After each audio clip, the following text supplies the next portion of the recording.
आता शॉपिंगसाठी गावाबाहेर जाण्याची गरज नाही। इचलकरंजी शहरामध्ये आपल्या सेवेसाठी सज्ज आहे टेकिट सुपरमार्ट। टेकिटचा वायदा जास्तीत जास्त फायदा। तांदूळ आणि तृणधान्य, कडधान्य, खाद्यतेल, दुग्ध उत्पादने, मसाले, कॉस्मेटिक्स, स्टेशनरी, क्रीडा साहित्य, कपडे, फर्निचर, इलेक्ट्रॉनिक, घरगुती उपकरणे, सायकल्स, फुटवेअर, खेळणी, भेटवस्तू, MRP वर किमान 10 ते 60% सूट। यामध्ये घरगुती वापरात येणाऱ्या टीव्ही, फ्रीज, इलेक्ट्रॉनिक वस्तूवर भरघोस सूट। 10% पासून ते 60% बचत। प्रत्येक वस्तूवर बचत। टेकिट मॉलमध्ये या आणि भरघोस खरेदी करा। एकावर एक फ्री वस्तू मिळवा। यामध्ये घरगुती उपकरणे, कडधान्य व इलेक्ट्रॉनिक वस्तू मिळण्याचं एकमेव ठिकाण म्हणजे टेकिट सुपरमार्ट। पत्ता पंचवटी टॉकीज रोड, छत्रपती शाहू महाराज पुतळ्याजवळ। खरेदीचा आनंद लुटा, बाहेर कुठेही न जाता। आजच या टेकिट मॉलमध्ये।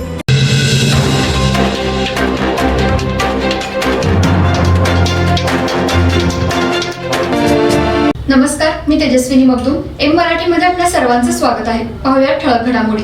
इचलकरंजी शहरातील स्वामी मळा परिसरामध्ये राहणारा यंत्रमागावर काम करणारा बादशाह शेख यांनी मायक्रो फायनान्सच्या कर्जाच्या वसुलीच्या तगाद्याला कंटाळून आज भर रस्त्यामध्ये विषारी औषध पिऊन आत्महत्येचा प्रयत्न केला। बेवारस अवस्थेत पडलेल्या बादशाह शेख याला काही नागरिकांनी उपचारासाठी IGM येथे दाखल केलं। त्याच्यावर सध्या अतिदक्षता विभागामध्ये उपचार सुरू आहेत। सध्या मायक्रो फायनान्सला कंटाळून आत्महत्या करण्याच्या प्रमाणात वाढ झाली। अधिक तपास पोलीस करत आहेत। इचलकरंजी शहर हे मँचेस्टर नगरी म्हणून ओळखलं जातं। यंत्रमाग मोठ्या प्रमाणात असल्यामुळे या ठिकाणी कामगार वस्ती मोठ्या प्रमाणात आहे। कामगार वेगवेगळ्या मायक्रो फायनान्स कंपनी, बँकांकडून कर्ज घेत असतात। मायक्रो फायनान्स हे कोणतीही कागदपत्रे न पाहता कामगार वर्गाला मोठ्या प्रमाणात कर्ज व कर्जाचे हप्ते एक जरी नाही भरला तर वसुलीसाठी मोठ्या प्रमाणात तगादा लावतात।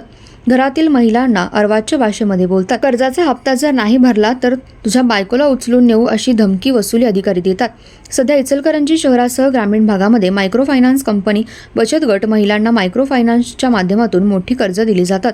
याचे व्याजदरही 20% पर्यंत जातात। एक हप्ता जर नाही भरला तर घरामध्ये वसुली अधिकारी येतात। शहरातील स्वामीमळा परिसरात राहणारे बादशाह शेख यांनी मुथूट, बजाज, उज्जीवन फायनान्स व सदलगा महिला बचत गट यांच्याकडून कर्ज घेतलं होतं।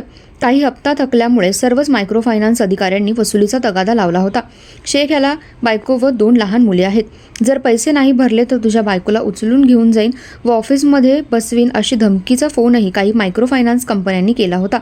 या त्रासाला कंटाळून बादशाह शेख यांनी शाहू पुतळा परिसरात एका ग्राउंडवर विषारी औषध घेऊन आत्महत्या करण्याचा प्रयत्न केला व चिठ्ठी लिहून त्यामध्ये मायक्रो फायनान्सच्या जाचाला कंटाळून आत्महत्या करत आहे असं लिहिलं होतं।